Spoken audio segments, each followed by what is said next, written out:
Naitwa Padre Dr. Aidan Msafiri, ni mwasisi wa taasisi ya uendelezaji na utunzaji wa mazingira na maendeleo endelevu Kilimanjaro, kwa Kiingereza Kilimanjaro Consortium for Development and Environment. Leo tunajaribu kuangalia zoezi au kampeni ya kukijanisha Kilimanjaro ambayo nilifungua rasmi katika kusherekea siku yangu ya kuzaliwa mwaka huu tarehe 28 mwezi wa 3 mwaka wa Bwana 2025. Kwa kifupi, taasisi ya Kilimanjaro Consortium for Development and Environment ina miaka 5 na ni taasisi ambayo imejikita katika kuhamasisha mambo makuu mawili: elimu endelevu ya utunzaji na uponyaji wa mama dunia, wa mazingira, wa kuendeleza rasilimali zote, lakini pia sio tu elimu nadharia, bali kufanya kwa matendo, kufanya kwa kuhamasisha watu uoteshaji wa miti rafiki katika fursa na nafasi mbalimbali. Sasa ukijanishaji wa mkoa wetu wa Kilimanjaro wa taasisi mbalimbali, zikiwepo za kidini, zikiwepo za kitaaluma, yakiwepo makazi ya watu binafsi na ya serikali na ya umma, ni mpango makini wa kurudisha uoto wa asili, wa kurudisha hewa safi, wa kuhamasisha uendelevu wa kupata maji mazuri na matamu ya Kilimanjaro katika mawanda yote, katika mapana yote, na kuhamasisha mazao bora ya chakula na ya biashara kwa kutumia basi elimu ya mazingira ambayo mimi nimebobea katika hilo. Ni fursa adhimu na adimu ya kuangalia vipindi vikuu vitatu: kipindi cha ukame kwa kutumia matone ya maji kwa kuotesha mazao na mimea inayostahimili ukame; pili, kuangalia kipindi kile cha vuli, kipindi cha mvua fupi kutokana na mabadiliko ya tabia nchi, kutumia vizuri kabisa kipindi hicho, lakini kutumia namba 3, kipindi cha masika kama sasa hivi mvua hizi za masika, kuweka ukijani, kuleta hali ya kijani katika mazingira yetu, katika mashamba yetu, katika taasisi zetu. Ni mkakati na wito wa kidini, ni wajibu wa kiimani kwetu sisi sote, Wakristo, Waislamu, Wayahudi, Wabuddha, watu wa imani za asili, katika kuhamasisha, kuutunza, kuuponya na kuuendeleza uumbaji mazingira kwa jumla. Maandiko matakatifu yanasema nini sasa kuhusu wajibu huo? Niseme maandiko matakatifu, Biblia takatifu na Qurani takatifu tukufu vinahamasisha, vinaonyesha machimbuko ya kutunza mali, ya kutunza ulimwengu, ya kutunza mazingira. Katika kitabu cha Mwanzo sura ya 1 mstari wa 1 tunaona na tunasoma kwamba hapo mwanzo Mungu aliumba mbingu na dunia. Dunia ilikuwa bila umbo na tupu. Giza lilikuwa limefunika vilindi vya maji na Roho ya Mungu ilikuwa ikitanda juu yake. Tunasoma maneno mazito kabisa kwamba Mungu ndio mwanzo wa uumbaji, na anaumba na kuendeleza, anaumba na kujali, anaumba na kutunza, kujali, kuhamasisha. Kwa hiyo Mungu ni muumbaji na mtunzaji wa mazingira. Hilo ni la msingi kabisa. Uumbaji au mazingira ni zawadi kutoka kwa Mungu, ni zawadi ya pekee. Sasa kuna mtu anayepewa zawadi alafu anaichezea tu na kusema basi zawadi tu naichukulia poa. Ni zawadi ya Mwenyezi Mungu kwetu sisi sote, sio tu sisi tunaoishi sasa, bali kwa vizazi na vizazi vijavyo. Tukichukulia sayansi, dunia tangu imeumbwa na Mungu, imeumbwa na Yahweh, imeumbwa na Allah wa kibaru, imeumbwa na Ruah, ina miaka bilioni 4.5 na itaendelea kuwepo kama itatunzwa, itajaliwa na itakuwa katika mikono ya watu walio makini na vichwa vilivyo makini na matendo yaliyo makini katika uendelevu. Msamiati uendelevu unatumika sana katika tasnia ya siasa, tasnia ya maendeleo. Tunasikia maendeleo endelevu, Waingereza naita sustainable development goals. Sasa uendelevu huo ni muhimu hasa katika maisha yetu. Sasa Mwenyezi Mungu anatupa wajibu huo, Kiswahili cha kisasa ana command, anatuambia tuwe na huo wajibu kwetu na tuwape wengine wajibu huo, ambao wajibu huo alimgatulia Adamu na Hawa, Adamu na Eva. Tunasoma hilo katika kitabu cha Mwanzo sura ya 2 mstari wa 15. Tunasoma hivi: Mungu akasema sura ya 10. Basi Mwenyezi Mungu akamtwaa huyo mwanaume akamweka katika bustani ya Edeni ailime na kuitunza. Mwenyezi Mungu alimwamuru huyo mwanamume, waweza kula matunda ya mti wowote katika bustani, lakini matunda ya ujuzi wa mema na mabaya usile, maana siku utakapokula matunda ya mti huo hakika utakufa. Ni wajibu mwingine wanapewa babu zetu wa kwanza, babu yangu, babu yako, babu yetu, bibi yangu, bibi yako, bibi yetu, Hawa, Adamu na Hawa, watunze, wajali, wailime. Kuilima sio kuiharibu. Na ukisoma kwa Kiingereza, kuilima na kuitunza, neno la Kiingereza ambalo ni neno la kitaalamu kabisa ni stewardship, kuendeleza. Sio tu kulima kwa trekta, kwa jembe, kwa sijui kitu gani, ni kujali. Kulima ni kujali kadiri ya lugha ya Kiebrania, lugha aliyoiongea Yesu, lugha ya Waisraeli. Kulima amempa huyu na ardhi kwa Kiebrania inaitwa Adama kwa Kiebrania, kwa lugha ya aliyozungumza Yesu. Sasa ajali huyu Adamu, ajali Adama na kuiendeleza ardhi. Hivyo wewe na mimi ni waumbaji wenza wa zawadi hii, wa rasilimali hii ambayo tunaona dunia imegawanyika katika matabaka makuu manne.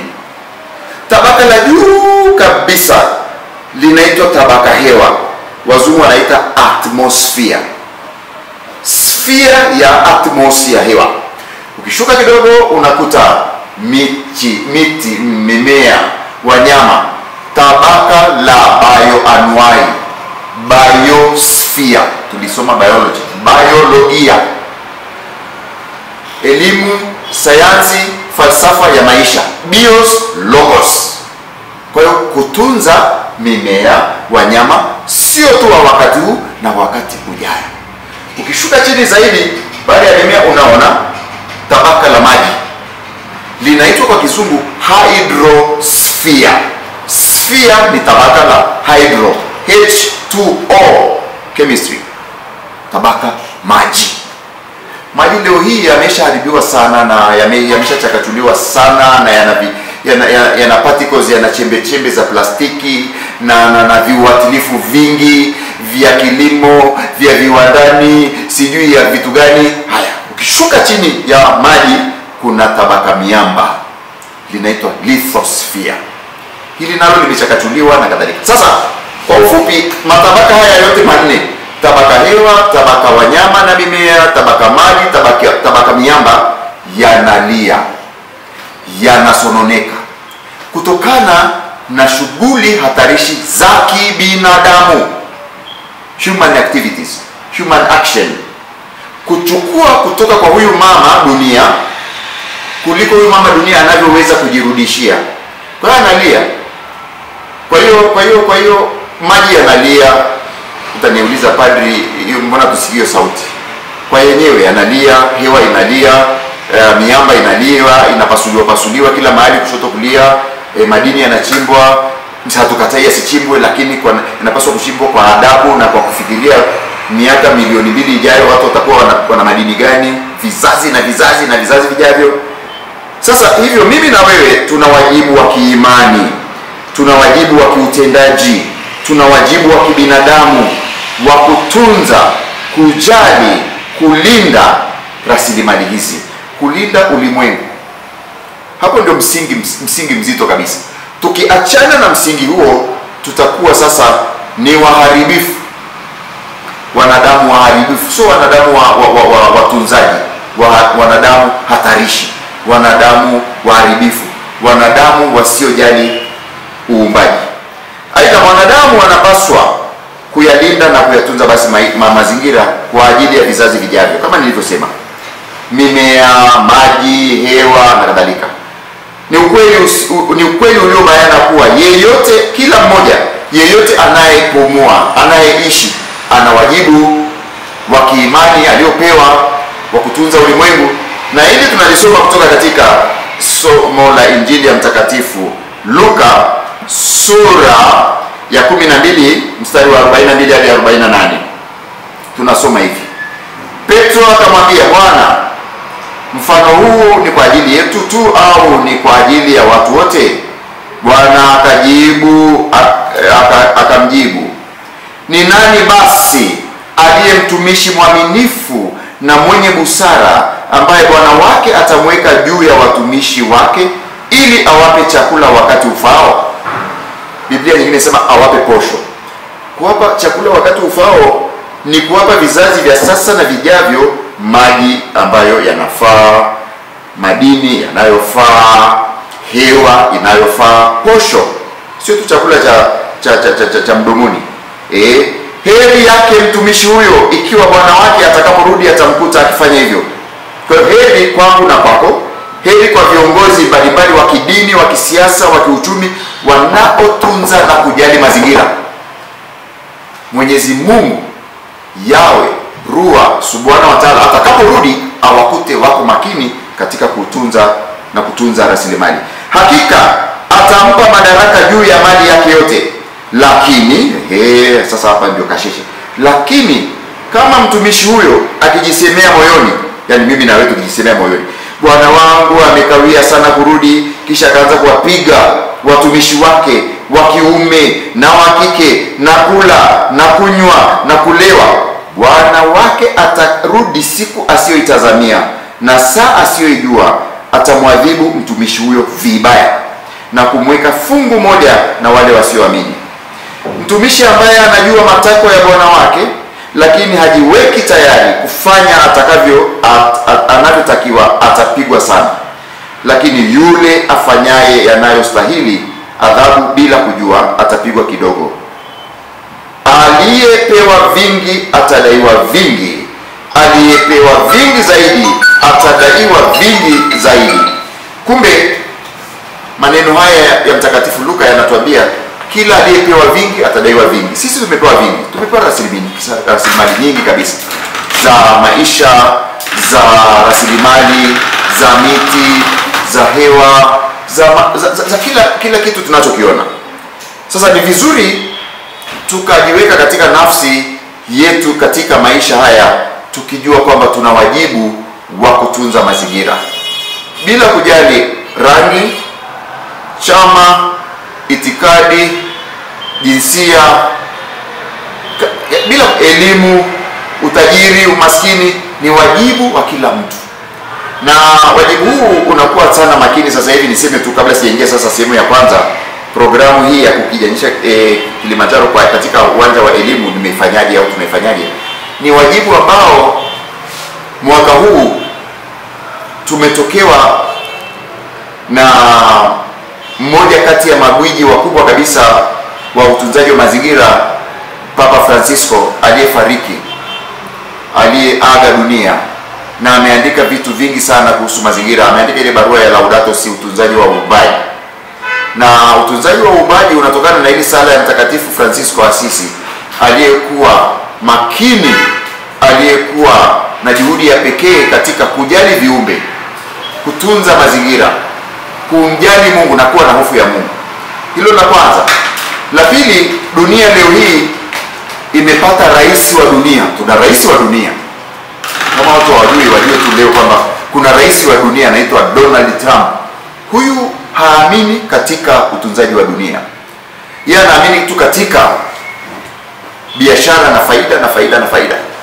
Kwa hiyo katika muktadha huu tuangalie mazuri aliyofanya Baba Mtakatifu Francisco, tuyaendeleze, lakini tuwe makini na sera hatarishi za rais wa Marekani Donald Trump, ambaye yeye ni businessman.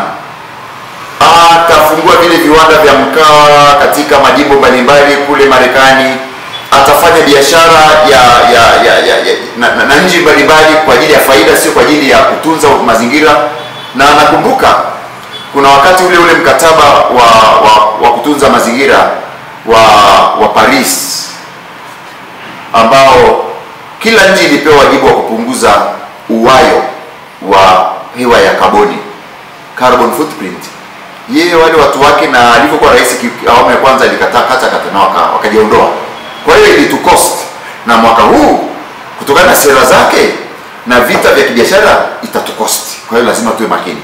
Sasa niingie katika sehemu ya kwanza, uendelevu wa programu ya kukijanisha Kilimanjaro kwa njia ya elimu. Mimi kama mtaalamu wa mazingira, mimi kama mwanzilishi na mwasisi na mkurugenzi wa taasisi ya Kilimanjaro na mazingira, tunatumia elimu kwa namna gani? Tunatumia jukwaa la elimu namna gani katika kukijanisha? Kwanza kwa njia ya semina mbalimbali. Kufanya semina nyingi tu, na kwa mwaka jana kuna semina mbalimbali tumezifanya